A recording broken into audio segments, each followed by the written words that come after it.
नमस्कार दोस्तों, मैं हूं कृष्ण शर्मा और आप देख रहे हैं बघेली बघार।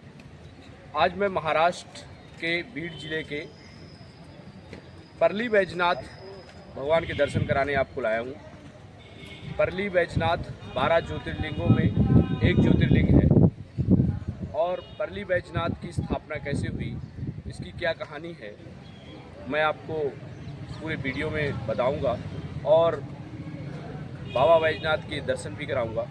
आप मेरे साथ वीडियो में अंत तक बने रहिएगा। वीडियो पसंद आए तो चैनल को सब्सक्राइब कर लीजिएगा, बेल आइकन दबाना मत भूलिएगा क्योंकि इस तरह के वीडियो आपको मेरे चैनल में मिलते रहेंगे।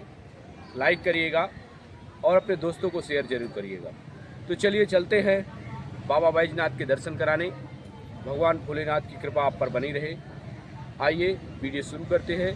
आप यहाँ कैसे पहुँचेंगे, कितना खर्च लगेगा, कहाँ रुकने की क्या व्यवस्था है, पूरी जानकारी इस वीडियो में मैं आपको देने वाला हूँ। हर हर महादेव, जय शंभू, जय महादेव।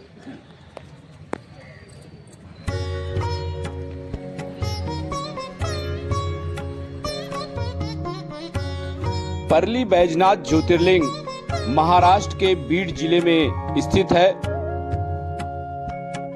हुजूर साहब नांदेड़ से 70 किलोमीटर, लातूर से 70 किलोमीटर और औरंगाबाद से 225 किलोमीटर, परभाणी से 60 किलोमीटर। तो आप गाड़ी के माध्यम से या महाराष्ट्र परिवहन की बस चलती हैं, उनके माध्यम से आप परली बैजनाथ पहुंच सकते हैं। रेलवे स्टेशन भी है परली बैजनाथ का। आप ट्रेन के माध्यम से परली बैजनाथ आराम से पहुंच सकते हैं। रेलवे स्टेशन या बस स्टैंड से परली बैजनाथ मंदिर 2 किलोमीटर है। ऑटो वाले 30 रुपए किराया लेते हैं, जो कि आपको मंदिर के पास तक ले जाएंगे। और मंदिर के पास बहुत सारी धर्मशालाएं हैं या भक्त निवास है जो मंदिर ट्रस्ट का है, जहां पर आराम से 300 से 500 रुपए तक में आपको कमरे मिल जाएंगे। पास में ही मंदिर के होटल हैं। यदि आप भक्त निवास में रहना चाहते हैं तो भक्त निवास में रहिए, अन्यथा होटल हैं। होटल आराम से 1000 रुपए तक में आपको मिल जाएंगे।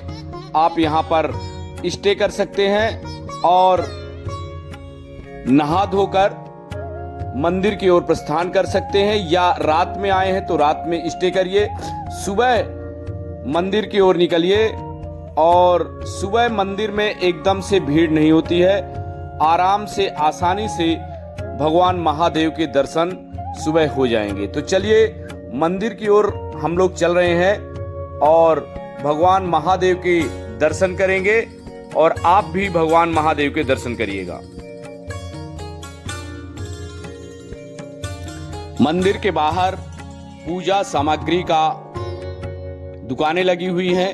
यहां से आप भगवान भोलेनाथ की पूजा की जो सामग्री है वो ले लीजिए। फूल, माला, धतूरा, जल, क्योंकि यहां आप भगवान भोलेनाथ का जलाभिषेक भी कर सकते हैं। और यदि किसी पुजारी के माध्यम से आपको अभिषेक कराना है तो यहाँ रसीद कटानी पड़ती है। बाहर मंदिर के आपको पुजारी मिल जाएंगे जो आपसे 500 या 1000 रुपए की बात करेंगे। आप उनसे रेट तय कर लीजिएगा कि 200 रुपए, 250 रुपए, 300 रुपए कितना आप दे सकते हैं, और उस हिसाब से आप पंडित कर लीजिएगा और भगवान महादेव का, बैजनाथ का अभिषेक करिएगा। तो चलिए मंदिर के अंदर चलते हैं। ये आप जो नज़ारा देख रहे हैं, यहाँ पर बैरिकेटिंग की गई है कि जब भीड़ होती है तो बैरिकेटिंग के माध्यम से लोगों को यहाँ से भेजा जाता है, इसलिए बैरिकेटिंग लगाई गई है। अभी चूंकि भीड़ का सीजन नहीं है, इसलिए सीधे सीढ़ी के माध्यम से हम लोग मंदिर में प्रवेश कर रहे हैं और पूजा की सामग्री लेकर भगवान महादेव के दर्शन करने के लिए जा रहे हैं।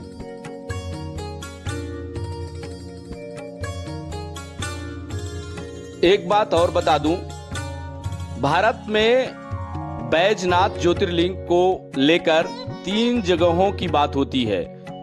झारखंड के देवघर में बाबा बैजनाथ, हिमाचल में बैजनाथी मंदिर और महाराष्ट्र में परली बैजनाथ। हमें इस पचड़े में नहीं पड़ना है।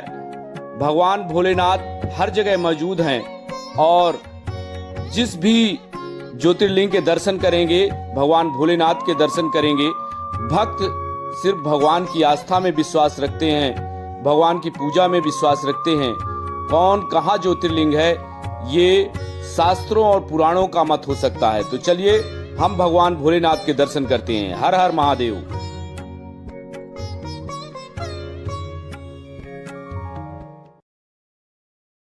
हम लोग मंदिर के अंदर प्रवेश पा चुके हैं और ये काउंटर जो आप देख रहे हैं, यहाँ से भगवान बैजनाथ के अभिषेक के लिए रसीद कटती है और यहीं रसीद कट के और जो वहाँ पुजारी पंडा रहते हैं उनके माध्यम से अंदर भगवान भोलेनाथ का अभिषेक होता है।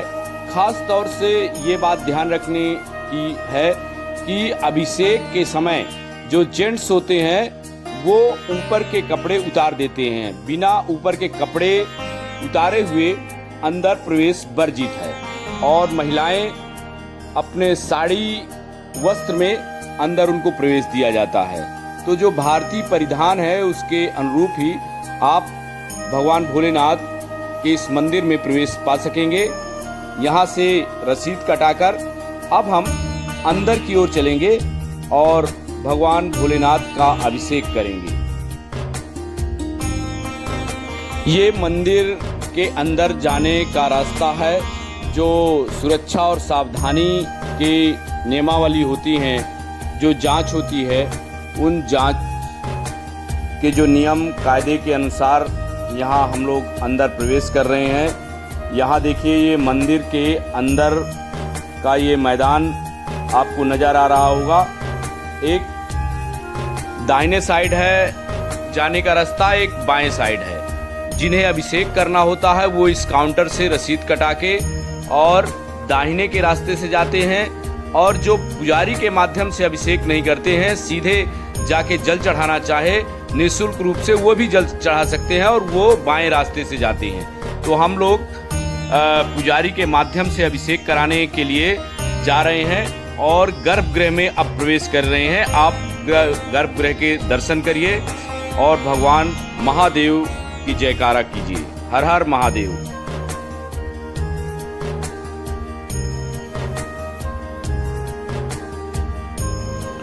परली बैजनाथ गर्भगृह के बाहर का ये नंदी हाल है। सबसे बड़ी बात यह है कि आपने जितने भी ज्योतिर्लिंग के दर्शन किए होंगे वहां पर एक नंदी रहता है, लेकिन परली बैजनाथ में 3 नंदी महादेव के सामने हैं। 3 नंदियों के दर्शन आप यहाँ कर सकते हैं। भक्त तीनों नंदियों की सेवा करते हैं। फूल, फल, जल सभी तीनों नंदियों को चढ़ाया जाता है। आप ये पूरा गर्भगृह के बाहर तीनों नंदी विराजमान हैं और ये जो आप चित्रकारी देख रहे हैं, अद्भुत चित्रकारी, एकदम आदमी को मोहित करने वाली चित्रकारी है। और यहीं पर वो पालकी भी रखी हुई है, जो कि बैजनाथ भगवान जब इस पालकी से भ्रमण करने के लिए निकलते हैं। देखिए, पालकी भी रखी हुई है। सबसे खास बात यह है कि परली बैजनाथ में 12 ज्योतिर्लिंगों के प्रतिकृति महादेव विराजे हुए हैं। अलग अलग रूप से आप इनके दर्शन कर सकते हैं। तो ये परली बैजनाथ का नंदी हाल है जहां आप भोलेनाथ के दर्शन कर सकते हैं। 12 ज्योतिर्लिंगों के स्थान इस मानचित्र में दिखाए गए हैं।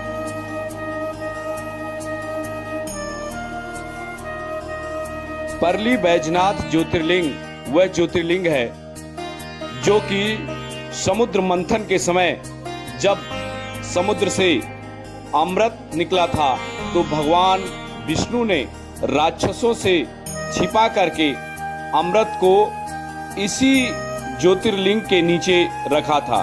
ये वही स्थान है जहां महादेव ने अमृत की रक्षा की थी और फिर स्वयं नारायण ने अमृत को देवताओं में वितरित किया था।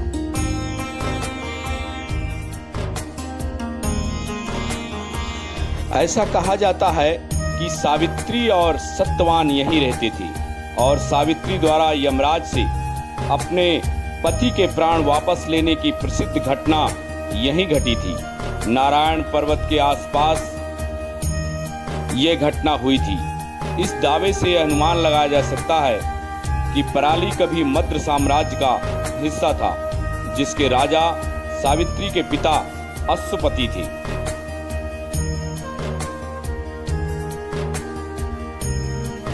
तो आइए हम परली बैजनाथ ज्योतिर्लिंग के गर्भगृह में आ गए हैं। गर्भगृह के बाहर एक टीवी स्क्रीन लगी हुई है और जो गर्भगृह का चित्र इस टीवी स्क्रीन पर दिखाई देता है, भक्त भगवान भोलेनाथ का अभिषेक कर रहे हैं। माताएं, बहनें सभी वहां पर भगवान भोलेनाथ की पूजा अर्चना में श्रद्धा से पूजा अर्चना कर रहे हैं। और ये गर्भगृह का मेन डोर है, मेन दरवाजा है।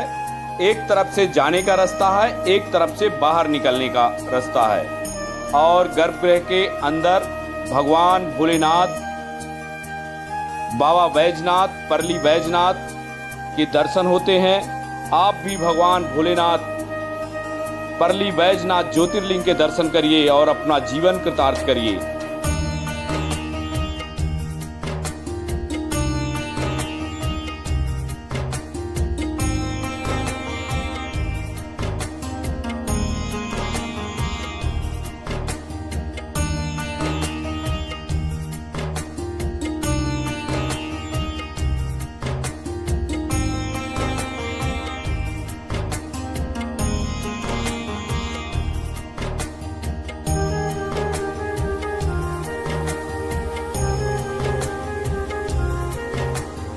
चूंकि बहुत पुण्य कर्मों के बाद भगवान भोलेनाथ के दर्शन मिलते हैं और हम लोग परली बैजनाथ आए हैं, तो हमने रसीद कटाकर यहाँ के जो पंडा और पुरोहित जो रहते हैं, जो पंडित जी हैं, उन्होंने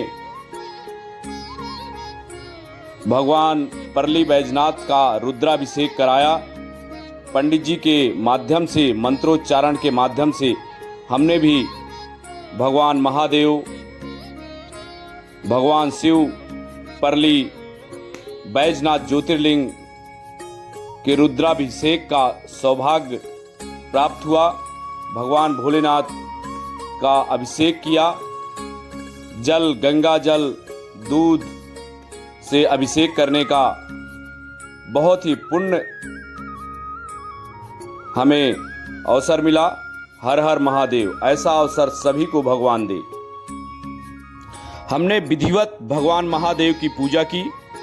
ज़्यादा भीड़ नहीं थी। आप लोग भी जब जाएं तो एक पंडित या पुजारी कर लें और भगवान महादेव का अभिषेक करें। ज़्यादा भीड़ परली बैजनाथ में नहीं रहती है। आप भी भगवान महादेव का अभिषेक करें। यदि आप पंडित के माध्यम से नहीं करना चाहते हैं तो भी वहाँ निःशुल्क रूप से आप भगवान महादेव का स्पर्श करके जल अभिषेक कर सकते हैं। उसका कोई शुल्क नहीं है। जय भोलेनाथ।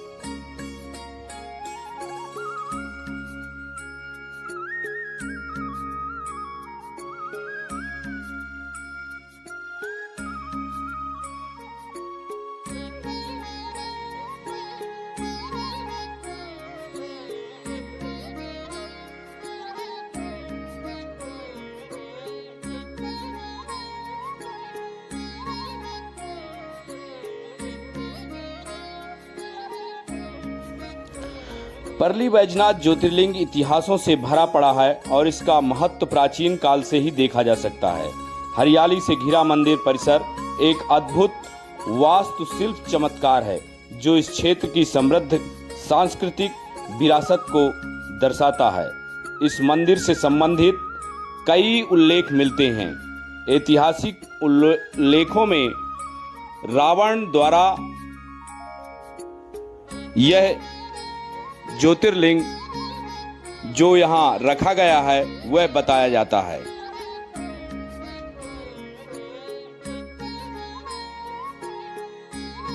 शिव पुराण की एक कथा के अनुसार राक्षस राजा रावण हिमालय से भगवान शिव से वरदान प्राप्त कर ज्योतिर्लिंग लंका लिए जा रहा था, लेकिन किसी कारणवश लघु शंका करने के लिए वह रुका और बैजू के हाथ में शिवलिंग दिया कि इसको रखना नहीं, लेकिन बैजू ने वह शिवलिंग धरती पर रख दिया और ये कहा गया था कि जहां ही शिवलिंग रखा जाएगा वहीं स्थापित हो जाएगा।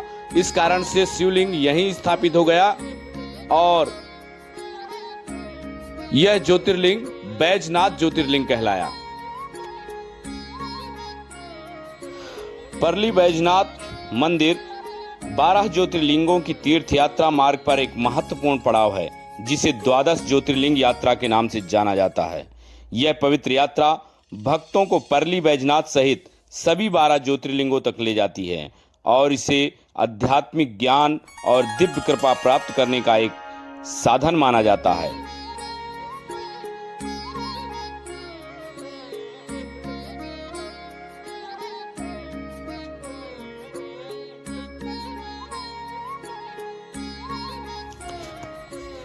सदियों से परली बैजनाथ ज्योतिर्लिंग को विभिन्न राजवंशों और शासकों द्वारा संरक्षण और पुनर्निर्मित किया गया है।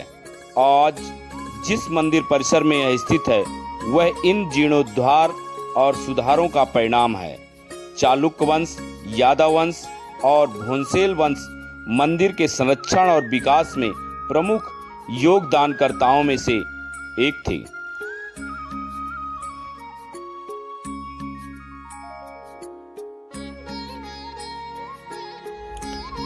मंदिर की स्थापत्य शैली सदियों से विकसित हुई है जिसमें विभिन्न क्षेत्रीय प्रभावों का मिश्रण है। मंदिर में हेममतपंथी और इंडो आर्यन स्थापत्य शैली का एक जटिल मिश्रण है। इसके अनूठे डिजाइन में एक विशाल प्रांगण, एक राजसी प्रवेश द्वार और एक गर्भगृह शामिल है जहां ज्योतिर्लिंग स्थापित है।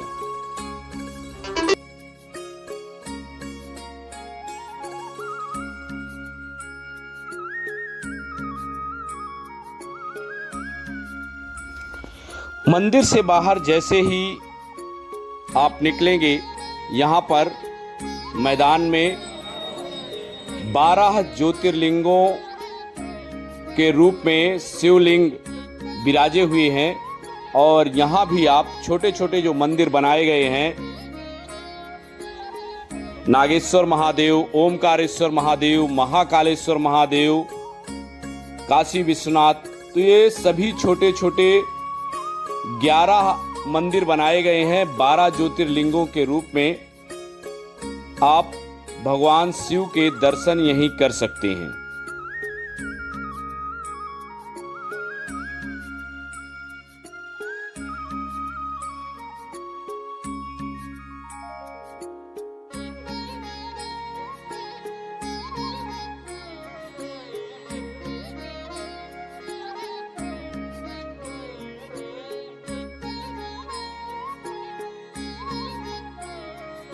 परली बैजनाथ मंदिर विदेशी आक्रांताओं द्वारा ध्वस्त कर दिया गया था, लेकिन इंदौर की महारानी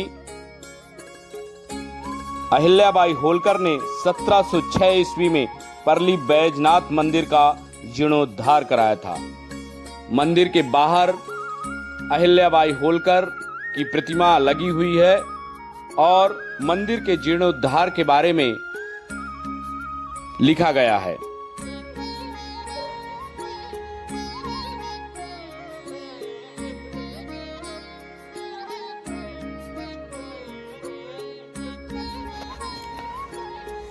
मंदिर में 4 द्वार हैं।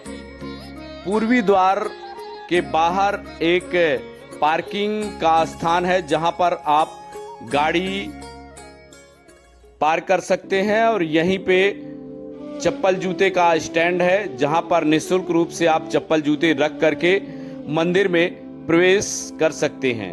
और अंदर जाने पर जो श्रद्धालु आते हैं उनके पानी पीने का भी सुविधा है। यहाँ देखिए सामने दुकानें सजी हुई हैं जहाँ से भगवान शिव की पूजा सामग्री का सामान मिलता है। ये देखिए आरओ वाटर यहाँ पर लगा हुआ है। निःशुल्क रूप से श्रद्धालु यहाँ पानी पी सकते हैं। ये है अन्न क्षेत्र। यहाँ पर मंदिर ट्रस्ट श्रद्धालुओं को निःशुल्क रूप से भोजन उपलब्ध कराता है। यहाँ पर आप निःशुल्क भोजन कर सकते हैं। दोपहर और शाम को मंदिर ट्रस्ट की ओर से श्रद्धालुओं को भोजन कराया जाता है, तो आप यहाँ निःशुल्क भोजन भी कर सकते हैं। बहुत ही स्वादिष्ट भोजन मिलता है। हम लोगों ने यहाँ प्रसाद लिया था, बहुत ही अच्छा प्रसाद रहता है।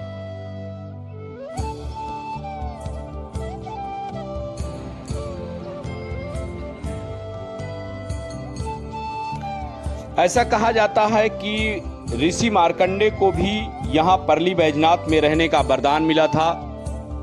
कई कहानियां हैं। आदिशक्ति माता योगेश्वरी देवी मंदिर यहीं से 30 किलोमीटर दूर पर है। कई ऐसी कहानियां हैं, किंवदंतियां हैं जिसे यहाँ कहा जाता है, सुना जाता है। तो दोस्तों, आज मैंने आपको भगवान बैजनाथ जी के दर्शन कराए, जो कि महाराष्ट्र के बीड जिले में परली बैजनाथ के नाम से प्रसिद्ध हैं।